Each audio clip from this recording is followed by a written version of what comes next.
बच्चों, स्वागत है आपका मेरे चैनल माई हिंदी टीचर में। बच्चों, आज मैं आपको क्लास 7 की पुस्तक सुभाषिका से पंचमा पाठ लालन गीतम पाठ को पढ़ाने जा रही हूँ।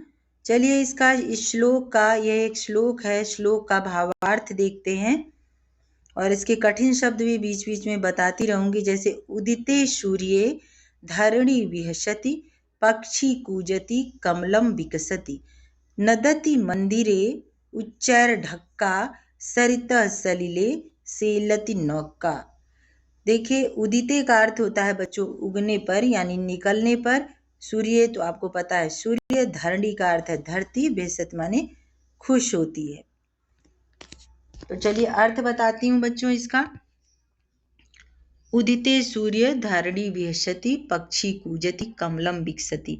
सूर्य के उदय होने पर धरती भिहसती है, धरती खुश होती है। पक्षी कूजती यानी चिड़िया कूजती है, चहचहाती है। कमलम विकसती, कमल खिलता है। नदति मंदिरे, मंदिर में नगाड़े की आवाज होती। उच्च ढक्का मतलब नदति मंदिरे यानी मंदिर में नगाड़े की उच्च स्वर से आवाज होती है। सरिता सलिले सेलति नौका, नदी के जल में नाव डगमगाती है। सूर्योदय का ये वर्णन है इसमें। फिर से देख लीजिए। सूर्य के उदय होने पर धरती भिहसती है, चिड़िया कूजती है, चहचहाती है, कमल खिलता है, मंदिर पर नगाड़े की आवाज होती है, धम धम की आवाज होती है, नदी के जल में नाव डगमगाती हुई आगे बढ़ती है, चलती है।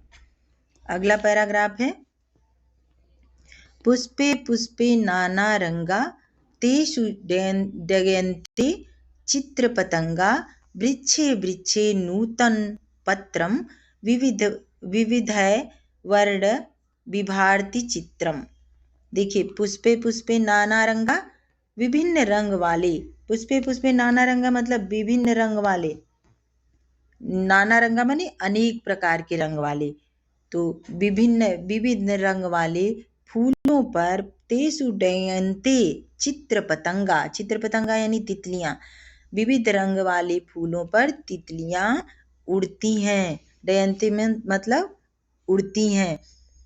वृक्षे वृक्षे नूतन पत्रम, नए नए वृक्षों पर पत्तियां निकलती हैं।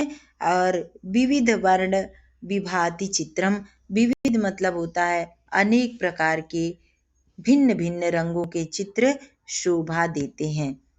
देखिए यहाँ पर कैसे, पुष्पे पुष्पे नाना रंगा, विविध रंग वाले फूलों पर तितलियां उड़ती हैं और नए नए वृक्ष पर पत्तियां निकलती हैं।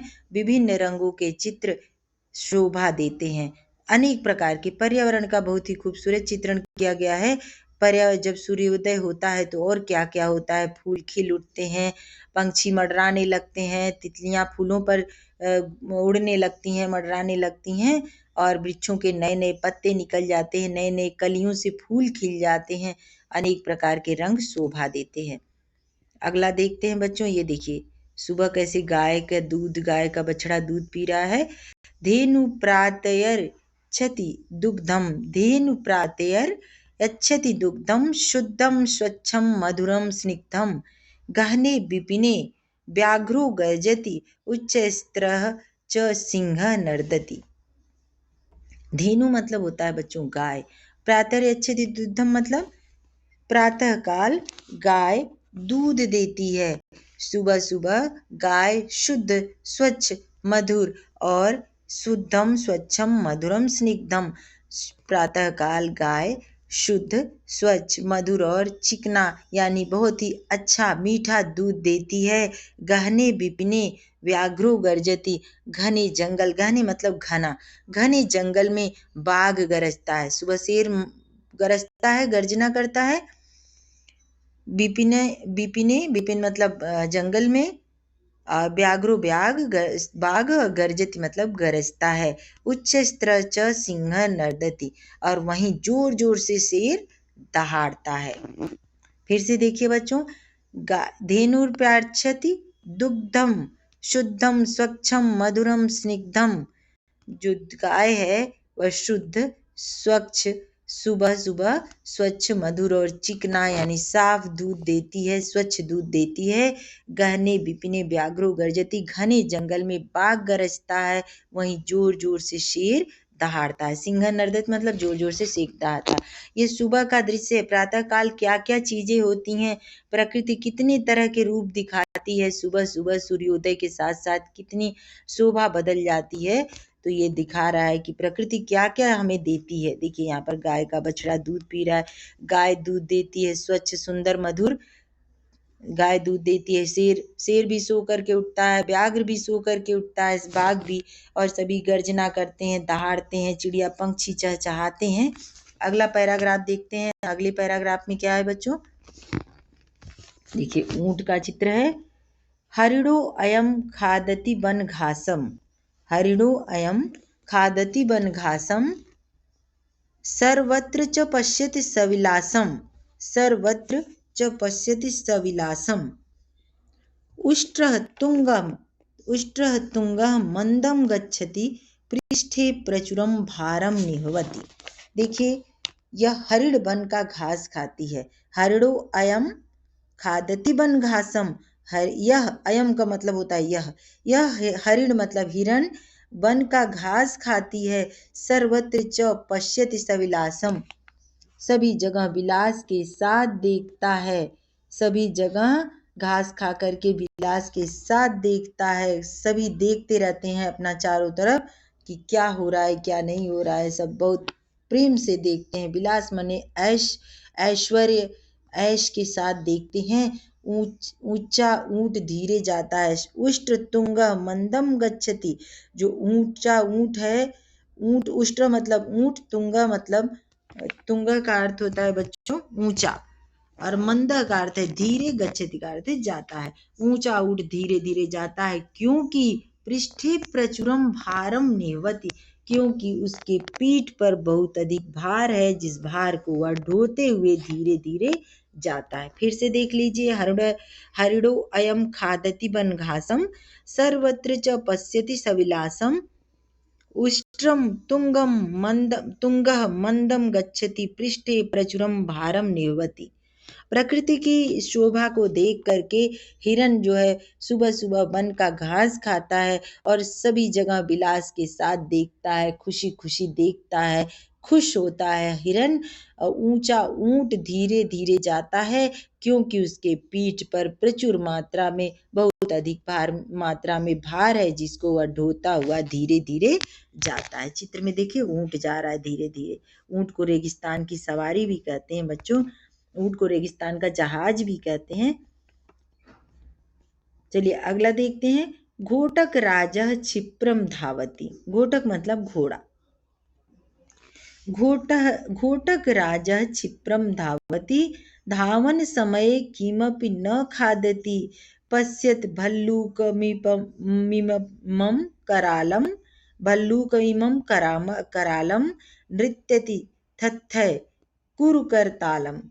ताता थैया होता है, उसको कहा थत्थय तत्थय कुरुकरतालम। देखिए घोड़ा तेजी से दौड़ता है। घोटक राजा क्षिप्रम धावती, धावती मतलब दौड़ता, क्षिप्रम मतलब तेजी से, जल्दी से या तेजी से। करालम का अर्थ होता है बच्चों भयानक। करतालम का अर्थ है ताली, ताता थैया होता है ना, ताली। देखिए घोड़ा तेजी से दौड़ता है। धावन समय किमपि न खादपि, दौड़ते समय वह कुछ नहीं खाता है। धावन समय मतलब दौड़ते समय, किमपि मतलब कुछ भी, न का मतलब है नहीं, खादत का अर्थ होता है खाता है। दौड़ते समय वह कुछ भी नहीं खाता। पश्यत भल्लूकमिमं करालम, भयंकर भालू को देखो, था थे ताली बजाते हुए नाचता है। नृत्यति था थे कुरुकरतालम, ताली बजाते हुए नाचता है। भयंकर भालू को देखो, पश्चित मतलब देखो, करालम, करालम का अर्थ होता है भयानक, भल्लूकम मिमम मतलब भालू को देखो, वह भयंकर भालू को देखो, वह तेजी से थाथय करते हुए ताली बजा करके नाचता है। देखिए बच्चों इस चित्र के हिसाब से ये आपका चित्र है, ये सीन है। भालू को नाचते हुए दिखाया है, घोड़े को दौड़ते हुए दिखाया है। खाते समय घोड़ा, दौड़ते समय घोड़ा कुछ भी नहीं खाता। चलिए अगला देखते हैं। प्रश्न संख्या 1 शब्दार्थ देख लेते हैं बच्चों पहले। उदिते, उदिते का अर्थ है उगने पर। नदति का अर्थ है आवाज यानी ध्वनि करता है। उच्चे का अर्थ है जोर से। धक्का का अर्थ है नगाड़ा। सेलती का अर्थ है डगमगाती है, जब नाव पानी में चलती है तो डगमगाती है। डयंते का अर्थ है उड़ते हैं। और चित्र पतंगा का अर्थ है बच्चों तितलियां। तितलियां का पर्यायवाची चित्र पतंगा। वर्ण्य का अर्थ है रंगों से। विभाति का अर्थ है सुशोभित होता है। स्निग्धम माने मुलायम यानी चिकना। अच्छा दूध देती है गाय जो है वो स्निग्धम यानी चिकना। गहने, गहने का अर्थ है घने। विपिने जंगल में। नर्दती का अर्थ है बच्चों दहाड़ता है। तुंगा का अर्थ है ऊंचा। निवहति का अर्थ होता है ढोता है। क्षिप्रम का अर्थ होता है जल्दी से तेजी से। भल्लूका का अर्थ है बच्चों भालू। करालम का अर्थ है भयानक। और करतालम का अर्थ है ताली। अब शब्दार्थ समाप्त हो गया। प्रश्न उत्तर को देखते हैं बच्चों, क्या देता है यहाँ पे प्रश्न। गीतम सस्वरम गायत। आपको इस कविता को, इस श्लोक को, गीत को सस्वर स्वर के साथ गाना है। एक पदेन उत्तर, एक पद में उत्तर देना है। एक शब्द, पद मतलब शब्द, एक शब्द में उत्तर देना है। का विकसति, का बिहसति, का बिहसति, धरणी बिहसति। देखिए यहाँ पर लिखा है ना धरणी विहसति, तो धरणी विहसति। किम विकसति, कमलम विकसति। आपको वन वर्ड आंसर देना है बच्चों, एक शब्द में उत्तर देना है। जैसे मैंने कहा का विहसति, तो आपने उत्तर लिखना है नीचे और आपने लिख देना है बस धरणी। धरणी का अर्थ होता है धरती। धरती विहसती है, धरती जैसे ही सूरज निकलता है धरती खुश हो जाती है सूर्योदय के बाद, तो आपको लिखना है धरणी। फिर दूसरा प्रश्न लिखना है ख किम विकसति, क्या किसका विकास होता है, कौन खिल उठता है। उत्तर है, उत्तर लिखकर लिखिएगा कमलम। कमलम लिख करके फुल स्टॉप पूर्ण विराम दे दीजिएगा। फिर अगला प्रश्न लिखिए व्याघ्र कुत्र गर्जति। व्याघ जो बाघ है वो कहाँ गर्जता है, गहन विपिने। आपको बुक में लिखा हुआ है, वहीं से देख के लिख लेना है। उत्तर लिखना है, उत्तर के बाद डैश, डैश के बाद लिखना है गहन विपिने। हो गया आपका उत्तर कंप्लीट। घ नंबर हरिणः किम खादति। हिरण क्या खाता है, तो आपने अभी प्रश्न में पढ़ा वन घासम। हरिणः, आपको उत्तर लिखना है, पहले प्रश्न लिखना है हरिणः किम खादति प्रश्नवाचक चिन्ह, फिर नीचे लिखना है उत्तर, एक डैश डालना है, उसके बाद लिखना है वन घासम पूर्ण विराम। फिर नीचे की लाइन से प्रश्न नंबर अंग मंदम कह गच्छति। मंदम उष्ट्रः, उत्तर होगा उष्ट्रः। उष्ट्र मतलब ऊंट। कौन मंद चलता है, जाता है धीरे धीरे, ऊंट। रेखांकित पदानि आधृत्य प्रश्न निर्माणम कुरुतु। जो रेखांकित शब्द है, लाइन जिस नीली शब्द के नीचे खींची हुई है उसका प्रश्न निर्माण कीजिए, प्रश्न बनाइए। सलिले नौका सेलति। अब प्रश्न आएगा कुत्र। कुत्र नौका सेलति। सलिले, सलिले मतलब नाव, नदी में, तो आपको वहां पर लिखना है सलिले हटा देना है, या सलिले नौका सेलति तो आपको लिखना है कि कुत्र या कस्मिन नौका सेलति। आप लिखिए कुत्र नौका सेलति, उत्तर हो गया आपका। उसको प्रश्नवाचक चिन्ह लगा दीजिएगा। ख नंबर है प्रश्न पुष्पेषु चित्र पतंगा डयन्ते। अब आपको उत्तर लिखना है बच्चों कुत्र चित्र पतंगा डयन्ते, तो आपको लिखना है कुत्र चित्र पतंगा डयन्ते प्रश्नवाचक चिन्ह। अगला प्रश्न है ग उष्ट्र पृष्ठे भारम वहति। अब आपको लिखना है उष्ट्रः पृष्ठे किम भवति, किम वहति। ऊंट अपने पीठ पर क्या ढोता है। भारम तो नहीं लिखना है आपको, क्या ढोता है, किम प्रश्नवाचक चिन्ह।